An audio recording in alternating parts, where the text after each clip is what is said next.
ഇന്നത്തെ ടോപ്പിക്കിൻ്റെ first part said to and said to be നമ്മൾ കഴിഞ്ഞ ലെസണിൽ പഠിച്ചു കഴിഞ്ഞതാണ്. ഇന്ന് അതിൻ്റെ second part said to have and said to have been. Said to have and said to have been എവിടെയാണ് ഉപയോഗിക്കുന്നത് എന്നാണ് ഇന്ന് നമ്മൾ പഠിക്കാൻ പോകുന്നത്. നമ്മൾ പലപ്പോഴും പറയാറുള്ളതാണ്, അവർ ഒരുപാട് നല്ല കാര്യങ്ങൾ ചെയ്തിട്ടുണ്ട് എന്ന് പറയപ്പെടുന്നു. അവിടെ നിന്നും ഒരുപാട് ഗോൾഡ് ഓർണമെൻറ്റ്സ് മോഷ്ടിക്കപ്പെട്ടിട്ടുണ്ട് എന്ന് പറയപ്പെടുന്നു. ഇത്തരം കാര്യങ്ങളൊക്കെ നമുക്ക് പറയേണ്ടി വരാറില്ലേ? ഇത് ഇങ്ങനെയുള്ള സെൻറ്റൻസസ് ഒക്കെ പറയുമ്പോഴാണ് നമുക്ക് said to have and said to have been ഉപയോഗിക്കേണ്ടി വരുന്നത്. അപ്പോൾ നമുക്ക് സെൻറ്റൻസസ് ഓരോന്നായി നോക്കാം. ആദ്യം ഞാനൊരു മലയാളം സെൻറ്റൻസ് പറയാം. അയാൾ ഒരു കുട്ടിയെ കിഡ്നാപ്പ് ചെയ്തിട്ടുണ്ട് എന്ന് പറയപ്പെടുന്നു. ഒരു കാര്യം ഇവിടെ ശ്രദ്ധിക്കണം, ചെയ്തിട്ടുണ്ട്. കഴിഞ്ഞുപോയ ഒരു കാര്യത്തെ പറ്റിയാണ് നമ്മൾ പറയുന്നത്. അയാൾ ഒരു കുട്ടിയെ കിഡ്നാപ്പ് ചെയ്തിട്ടുണ്ട് എന്ന് പറയപ്പെടുന്നു. ഇത് പറയണമെങ്കിൽ it is said that he has kidnapped a child എന്നല്ലേ? അതുപോലെ തന്നെ people say that he has kidnapped a child. പക്ഷേ നമുക്കിവിടെ അഡ്വാൻസ് സ്ട്രക്ചറാണ് നമ്മൾ പഠിക്കുന്നത്. സെഡ് ടു ഹാവ് ഉപയോഗിച്ച് എങ്ങനെ പറയും? He is said to have kidnapped a child. അപ്പോൾ വളരെ ഈസിയായി ആദ്യം സബ്ജക്റ്റ് ഹി വയ്ക്കുക, സബ്ജക്റ്റ് അനുസരിച്ച് ആം അല്ലെങ്കിൽ ഈസ്, അതും അല്ലെങ്കിൽ ആർ വയ്ക്കാം. അത് കഴിഞ്ഞ് സെഡ് ടു ഹാവ്. പിന്നെ വയ്ക്കേണ്ടത് V3 form of the verb ആണ്.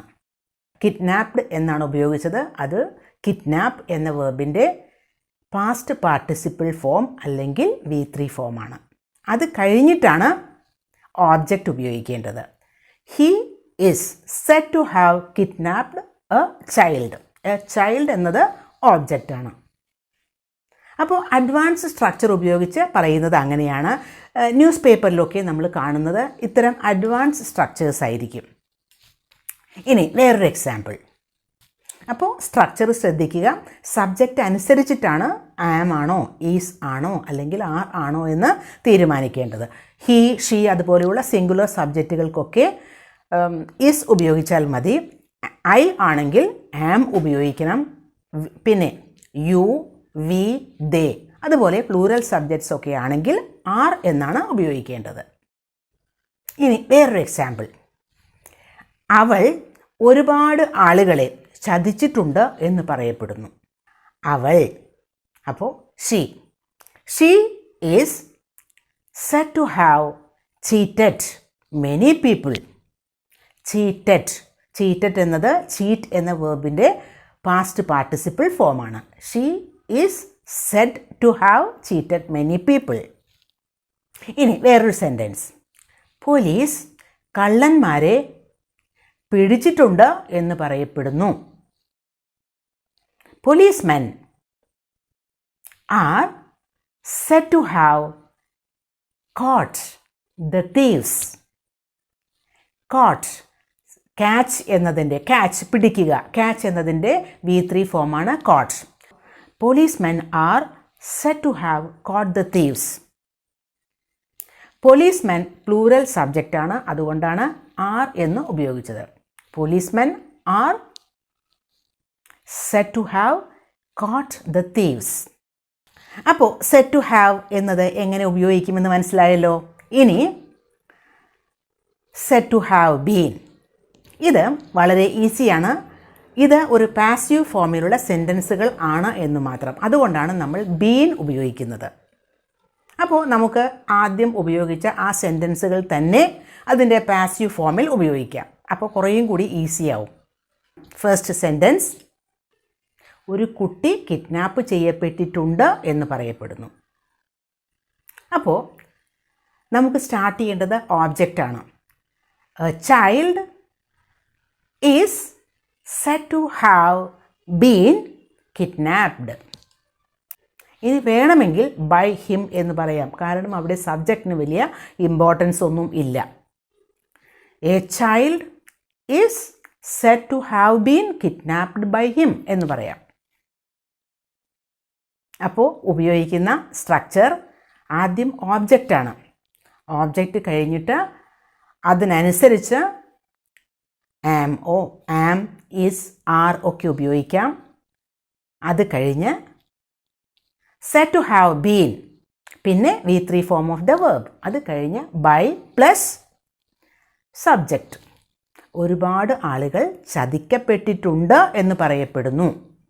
ഒരുപാട് ആളുകൾ, many people are said to have been cheated by her. By her എന്നത് അവിടെ ആവശ്യമില്ല. ആരാണ് ചതിച്ചത് എന്നത് അവിടെ ഇമ്പോർട്ടൻ്റ് അല്ല. കാരണം നമുക്ക് ഇത് പാസീവ് വോയിസിലെ സെൻറ്റൻസ് ആവുമ്പോൾ ഓബ്ജക്റ്റിലാണ് സെൻറ്റൻസ് സ്റ്റാർട്ട് ചെയ്യേണ്ടത്. അതിനാണ് അവിടെ ഇമ്പോർട്ടൻസ്. അപ്പോൾ many people are said to have been cheated by her. By her വേണമെങ്കിൽ നമുക്ക് ഒഴിവാക്കാം. അപ്പോൾ ഇവിടെ ഉപയോഗിക്കുന്നത് സ്ട്രക്ചർ ശ്രദ്ധിക്കുക. Object plus am or is or are plus said to have been plus V3 form of the verb. ഇനി ഒരു sentence. കള്ളന്മാർ പിടിക്കപ്പെട്ടിട്ടുണ്ടെന്ന് പറയപ്പെടുന്നു. The thieves are said to have been caught. പിടിക്കപ്പെട്ടിട്ടുണ്ടെന്ന് പറയപ്പെടുന്നു. അവിടെ കോട്ട് എന്നത് ക്യാച്ച് എന്ന വേർബിൻ്റെ V3 ഫോമാണ്. ഇനി ഒരു എക്സാമ്പിൾ കൂടി. അവൾ ഗോൾഡ് ചെയിൻസ് മോഷ്ടിച്ചിട്ടുണ്ടെന്ന് പറയപ്പെടുന്നു. She is said to have stolen gold chains. ഇവിടെ ഷീ ആണ് സബ്ജക്റ്റ്. അതനുസരിച്ചിട്ടാണ് ഈസ് വെച്ചത്, ഈസ് ഉപയോഗിച്ചത്. ഇനി ഗോൾഡ് ചെയിൻസ് മോഷ്ടിക്കപ്പെട്ടിട്ടുണ്ടെന്ന് പറയപ്പെടുന്നു. അങ്ങനെയാണെങ്കിലോ gold chains are said to have been stolen എന്നാണ് പറയേണ്ടത്. ഇവിടെ ഗോൾഡ് ചെയിൻസ് എന്ന് പറയുമ്പോൾ പ്ലൂരൽ സബ്ജക്റ്റാണ്. അതുകൊണ്ടാണ് ആർ എന്നുപയോഗിച്ചത്. അപ്പോൾ സെഡ് ടു ഹാവ് എവിടെ ഉപയോഗിക്കും, സെഡ് ടു ഹാവ് ബീൻ എവിടെ ഉപയോഗിക്കുമെന്ന് മനസ്സിലായല്ലോ. കൂടുതൽ സെൻറ്റൻസസ് പ്രാക്ടീസ് ചെയ്യുക.